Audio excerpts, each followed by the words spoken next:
The effects of social media on children has been at the centre of many debates surrounding mental health for years. But there are now serious calls for a crackdown on sites appearing to glorify or promote suicide or self-harm.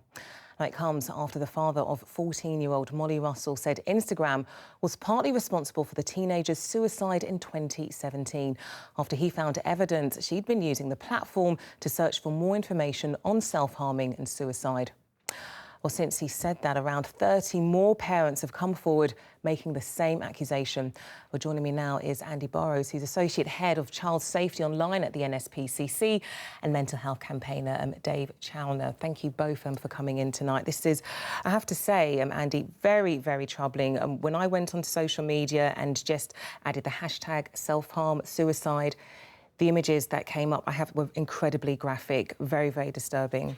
It's hugely disturbing, and what's of particular concern is that for years we've seen social networks being able to set their own rules about what content is or isn't acceptable on these sites. Now, most of the sites are really clear that any content that promotes or glorifies self-harm or pro-suicide material shouldn't be on those sites, but time and again the platforms fail to enforce their rules, and that's why we think now it's absolutely essential that the government steps in, because the only way that children are going to be safe on social networks, they're not going to be exposed to potentially dangerous forms of content like this, is if we see statutory regulation.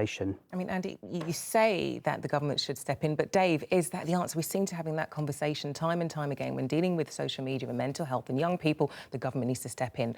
The government's now saying that potentially these websites could be banned. Is that the way to go about dealing with this issue? I personally don't think banning them is that helpful, purely because I don't think, for example, for like eating disorders, etc., I don't think social media created eating disorders. You know, I know we existed before. I think what's important is how they are used, and they can be used in an incredibly negative way, but they can be used in an amazingly positive way. For example, at the moment, hashtag dump the scales by Hope Virgo is like, you know, trending and trying to change policy, and also, you know, trying to change, etc., doing so many different things. I think it's more important about how they're used rather than them themselves. So I think actually like getting rid of them would be more damaging in a strange way.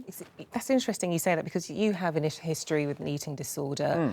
What role did the social media play in the negative aspects of that, in terms of maybe fueling, promoting eating disorders? Did you see anything like that on social media? Yeah, I went on pro-Anna sites, and you know, I never went on Instagram because I'm not cool enough. But I sort of saw all of those images. But I think it's really important that I understand that there are people that are sceptical about eating disorders, etc. And I don't want to say that those images created or made me have an eating disorder. I think I was vulnerable, and I think that's what the issue is at play here. Vulnerable people that aren't perhaps in their own right mind, seeing these images, it can exacerbate something. However, I've also seen the other side as well, that there's a beautiful mental health community on there, and charities such as Beat, which is the UK's eating disorder charity, are using social media for incredible good. And I think shutting social media networks down would actually undergo the really good resources that are out there. But that being said, Andy, there are, as I mentioned, some very distressing information, images, videos, advice even on what people can do to hurt themselves. If you're a parent, as much as there is good information out there, there is help and support. If you're a parent worried about the access to the negative areas here, what does a parent need to know to make sure they're protected from that? Well, firstly, just to say that we know that children love to be on social networks, so we certainly wouldn't support banning them. This is about making sure that they have to take steps to keep their platform safe. But until that happens, if you're a parent and you're concerned about what your children might be doing online, actually we've got some really basic advice, but it's pretty fundamental, which is try and have just regular conversations with your children so you know what websites they're visiting. You can help them to stay safe online. That's things like knowing how to make sure they have the right privacy settings on, things like that.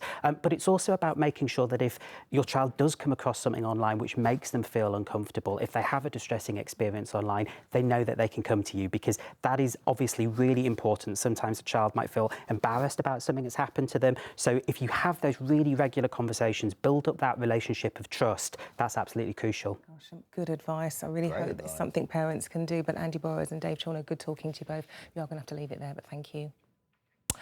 Well, in response to the accusations, it's not doing enough to protect children. Instagram told us that we do not allow content that promotes or glorifies eating disorders, self-harm or suicide, and work hard to remove it, very similar to what Dave just said.